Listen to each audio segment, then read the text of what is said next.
Thank you, Lord, for being faithful and gracious to us. What a joy to be with you and your children in your blessed anniversary, in your blessed city, nation. Thank you for the day you gather us to honor you.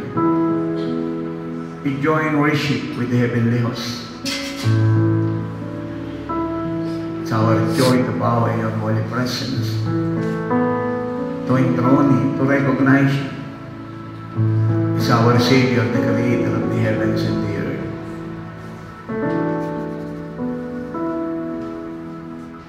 You hear the sound of heaven, like the sound of many waters. It is the sound of worship coming from the throne.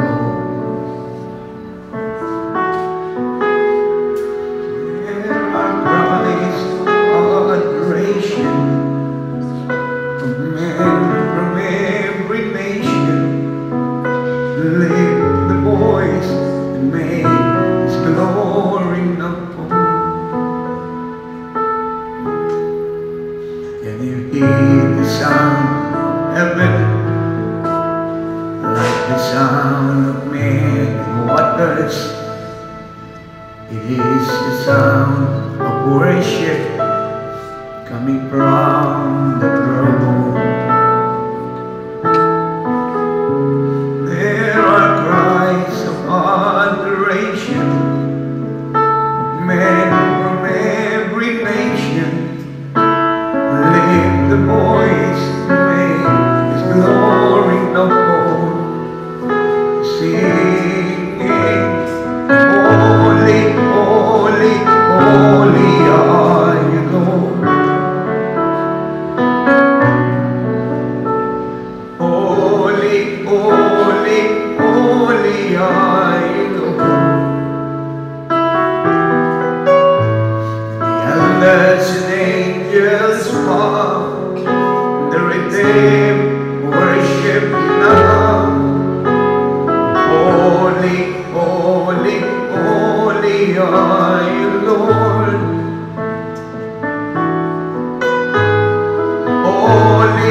and I will soar with you. Your spirit leads me on by the power of your love. And I will soar with you. Your spirit leads me on by the power of your love. Sabihin po natin itong lahat, mga inibig. Lord, thank you that you love me. Amen. Palakpakan natin ng Diyos. Praise the Lord. Kahina po tayo pumalakpak. Lakasan natin yung ating palakpak. Lakasan natin yung ating sigaw. Kaya natin balik ng lahat ng tao sa Macau. Umabot ng Hong Kong, umabot ng China, umabot ng Thailand, ng Taiwan, ng Singapore, ng India, Malaysia, Indonesia, Cambodia, Vietnam, Australia, New Zealand. Palakpakan natin ng Diyos. Lahat ng naniniwalang siya'y matagumpay, pinagpala, malaya, ay pumalakpak ng malakas, sumigaw ng malakas, tumalo ng mataas. Amen. God bless you. Be seated, please. Glory to God. Thank you, Lord. So, samahan natin ang lingkod ng Diyos sa aklat ng John. At ito ang sabi ng salita ng Diyos. Datapwat ng sino man sa kaniya ay tumanggap, sila na sa kaniyang pangalan ay sumampalataya, ay binigyan sila ng karapatang maging mga anak ng Diyos. Amen. So mga inibig, ito yung kailangang maganap sa lahat ng tao ngayon. No? Presently speaking, sa buong mundo, ang maging anak ng Diyos. Mabuting meron tayong trabaho, meron tayong pinag-aralan, meron tayong negosyo, meron tayong pamilya, meron tayong talento, meron tayong abilidad, meron tayong kakayahan. Mabuti ito lahat. Pero mas mabuti at mas maganda sa lahat yung tayong maging anak ng Diyos. Amen. Now, gaano kahalagang tayong maging anak ng Diyos? Tingnan nyo yung paligid natin, puno siya ng krisis, puno siya ng problema, puno siya ng alalahanin. At ang tangi lamang may kakayahan upang mapagtagumpay na ng mga krisis na ito ay sila lamang na naging anak ng Diyos. Dahil pag si Jesus po ay sumaatin, yung buhay niya ay sa atin, bibigyan niya tayo ng kakayahang magtagumpay sa lahat ng ito. Aalisin niya tayo sa problema, sa pag-aalala, sa lungkot, sa takot, sa dusa, karamdaman, kamatayang kaguluhan, at maraming kabigatan sa buhay. Itong dahilan kung bakit siya nag-iwan ng langit, nagpunta ng mundong ito, tumungo ng krus ng Kalbaryo, binayaran ng kasalanan ng lahat ng tao, at pagkalipas ng 3 araw ay nabuhay na maguli mula sa mga patay upang ang bagay na ito ay gawing kaganapan sa lahat. Napakalaking karangalan ito para sa bawat isa ang tayo maging mga anak ng Diyos. Amen. Di anong halaga ng milyonaryo ka, celebrity ka, boksingero ka, sikat ka, tanyag ka, ay kung hindi ka naman naging anak ng Diyos. Ang ibig mo bang sabihin, lingkod ng Diyos? Hindi lahat ng taong nabubuhay sa mundong ito ay anak ng Diyos. Totoo po yun. Lahat ng tao ay ginawa ng Diyos. Pero hindi lahat ng tao ay anak ng Diyos. Hindi ako may sabi nun. Ang may sabi ang salita ng Diyos, sila lamang na tumanggap sa Panginoong Jesucristo na sinugo ng God the Father, ang tagapaglitas ng buong mundo, ang binigyan niya ng karapatang maging mga anak ng Diyos. Kaya kahit naniniwala ang isang tao sa Diyos, siya ay makadiyos, siya ay labas-pasok sa simbahan, siya ay may reliyon, siya ay labas-pasok sa isang gawain, pero pag hindi niya si Kristo tinanggap sa puso niya at hindi naghari si Kristo sa buhay niya, ay hindi siya naging anak ng Diyos. At pagka hindi naging anak ng Diyos ang isang tao, ay hindi siya pwedeng pumasok sa langit. Amen. Kaya itong dahilan kung bakit ang ministeryong ito ay naitayo. Itong dahilan kung bakit tayo nagtsatsaga sa Macau, no? Nagpapagal, nagpapagod, walang tigil na nagtatanim ng salita ng Diyos, nangangaral sa lahat, nagbibigay ng brochure, ng flyer, gumagasta ng pera, nagainit na nanalangin. Sapagkat gusto natin lahat ng tao ay maging anak ng Diyos. Alam nyo, pag hindi anak ng Diyos ang isang tao, ang ibig sabihin siya po ay tutuloy sa impyerno. Napakahirap sa impyerno, mga iniibig. Pag napunta ang isang tao doon, hindi na siya aalis. Walang kakayahan ng kanyang reliyon, pera, trophy, pinag-aralan, talento, abilidad, upang siya alisin sa apoy ng impyerno. Si Jesus lamang ang tanging may kakayahang upang ang lahat ay dalhin sa langit at alisin sa parusang walang hanggan. Kaya binata niya yung lahat ng hirap natin eh. Yung 39 na sugat sa kanyang likuran eh, kabayaran sa lahat ng ating karamdaman. Yung dugo niya na walang bahid kasalanan ay kabayaran sa lahat ng kasalanan natin, past, present, and future. Upang dalhin tayo sa buhay na walang hanggan sa kalangitan. Kaya dapat ito yung ating bigyan ng malaking pagpapahalaga sa buhay natin eh. Yung maging anak tayo ng Diyos at magkaroon tayo ng isang malalim na relasyon sa Panginoong Jesucristo. Alam niyo, napakaraming reliyon sa buong mundo, napakaraming reliyosong tao. Pero ang tanong, ilan dito at sino sa mga ito ang talagang may relasyon sa Diyos? No? Hindi kasi sapat na maniwala ang isang taong may Diyos. Eh, naniniwala kang may Diyos, hindi mo naman siya kilala. Hindi mo naman siya nararanasan. Hindi mo naman nararamdaman yung pag-ibig niya. Hindi naman niya nasusolusyonan yung problema mo, napapagaling yung karamdaman mo, naiahon ka sa lungkot, pag-aalala, kahirapan, at hindi ka niya nabibigyan ng tagumpay laban sa gawa ni Satanas at mga kasalanan. So, anong halaga nun at anong kabuluhan nun? Idagdag pa sa mundong ito, hindi tayo nawawala ng pakikibaka, hindi tayo nawawala ng pakikihamok. Kaya hindi natin pwedeng i-ignore ang salita ng Diyos. Kaya napakalaking pagpapala sa atin na tayo binigyan niya ng kalayaang makapagbasa ng Word of God. Makapakinig ng salita ng Diyos sa CD o sa DVD, sa television, at mabasa siya sa mga libro na sinulat ng lingkod ng Diyos. Upang yung ating relasyon sa Kanya ay pagtibayin. Yang sabi na din, Matthew 4:4, hindi sa tinapay lamang nabubuhay ang tao, kundi sa bawat salita na lumalabas sa bibig ng Diyos. Kaya nakakalungkot po sa panahon natin ngayon, ang pinakakain po ng maraming tao ay yung kanyang lamang physical na katawan. Ngayon, gusto niya lagi itong may gatas, nakakain ng isda, ng tinapay, ng karne, ng iba't ibang klase ng pagkain. Mabuti po yun. Pero ang tunay na tao sa isang tao ay ang kanyang espiritu.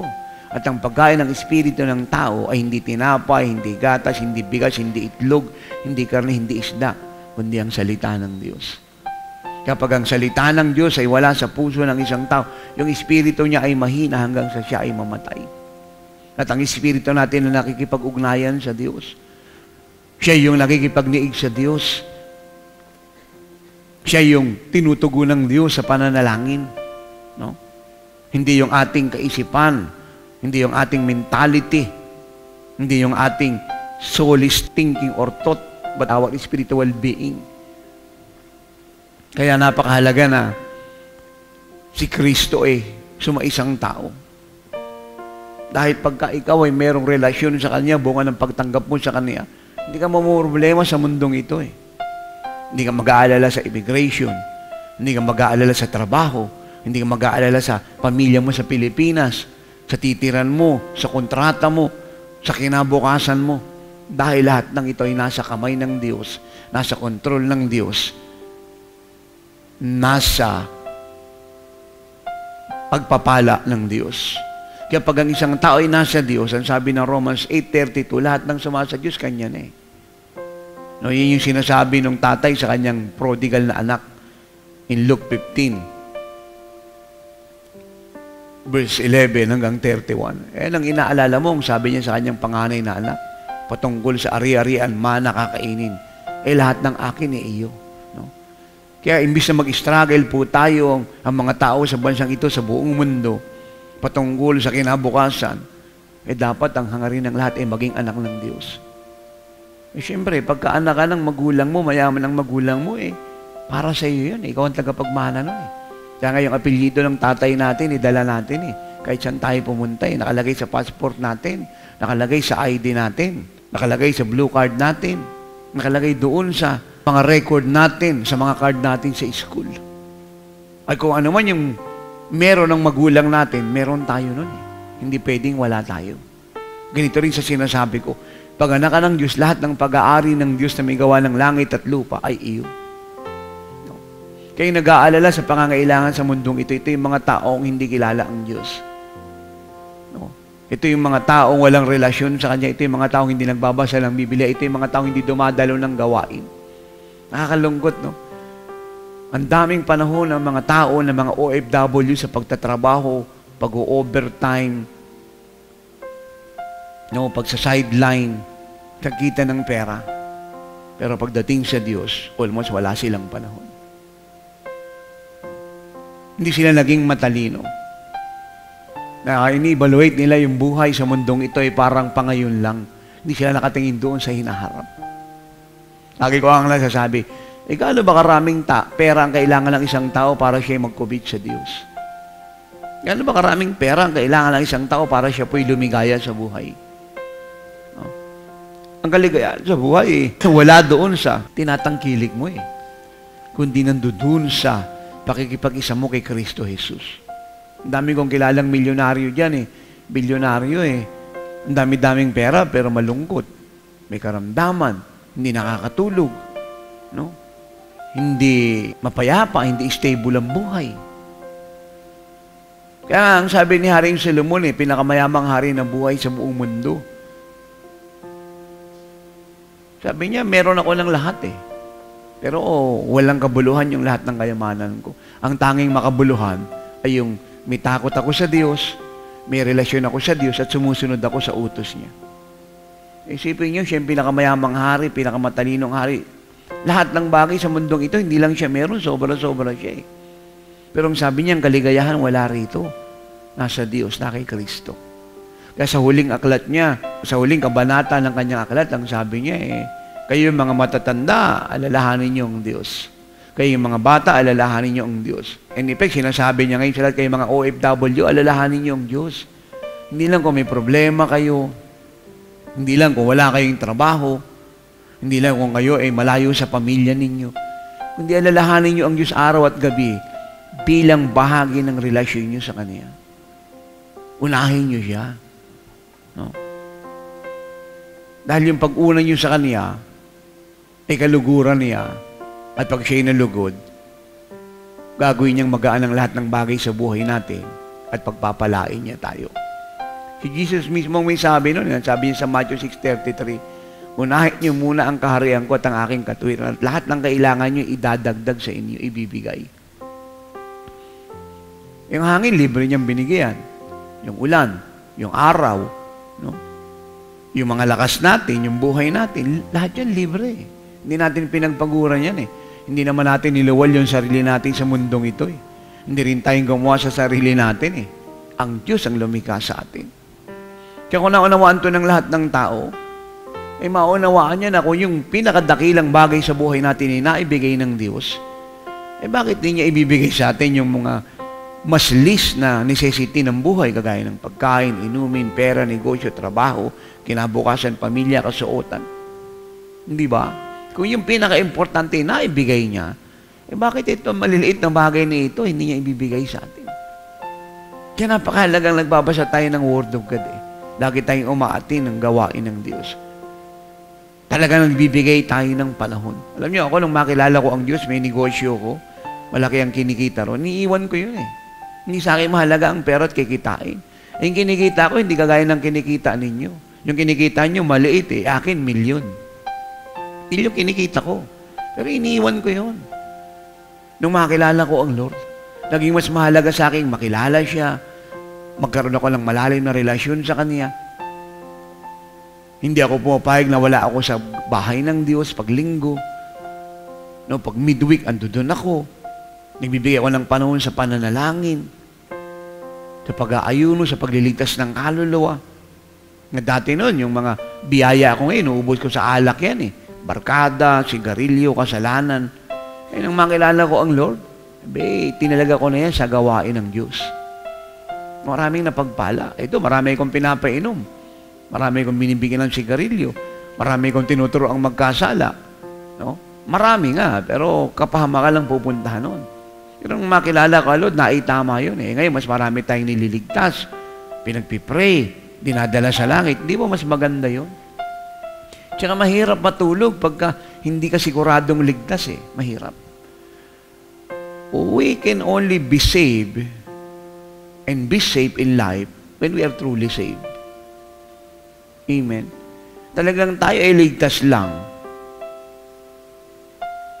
At talagang ligtas sa buhay Pag talagang tayo po'y naligtas, masamatin ang tagapagligtas. Meaning to say, hindi ka pwede magliligtas kahit milyonaryo ka, may reliyon ka, edukado ka, may posisyon ka, may pwesto ka. Sabihin natin, emperador ka, hari ka, prime minister ka, presidente ka, o boksingero ka, o sikat kang tao, kilala ka. Hindi ka pwede maging ligtas sa pamamagitan nito.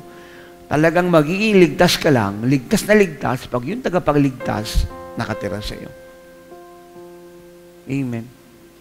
Kaya napakalaking karangalang maging anak tayo ng Diyos. Ang daming nilikha at nilalang ng Diyos sa buong mundo.